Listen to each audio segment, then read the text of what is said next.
नमस्कार, मी सचिन शिंदे। आपण पाहताय आपल्या परिसरातील सर्वात जलद आणि विश्वसनीय बातमीपत्र सांगणारं महाराष्ट्र लाईव्ह हे यूट्यूब चॅनल। आपल्या ह्या यूट्यूब चॅनलमध्ये तुम्हा सर्वांचं मनपूर्वक स्वागत। चला तर मग आता पाहूया आजच्या घडीची सर्वात मोठी बातमी सविस्तरपणे।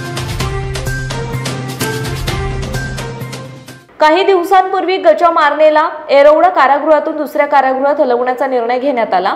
त्यानुसार त्याला सांगलीच्या कारागृहात पाठवण्यासाठी पोलीस व्हॅन सांगलीच्या दिशेने निघाली, पण व्हॅन कारागृहात जाण्यापूर्वी साताऱ्यातील एका ढाब्यावर थांबली।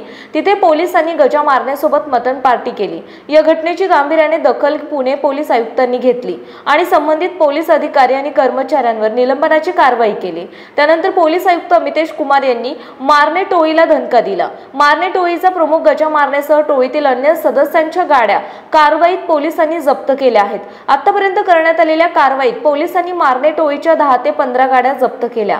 पुणे पोलिसांच्या गुन्हे शाखेने मारणे टोळीच्या गाड्या जप्त केल्यात।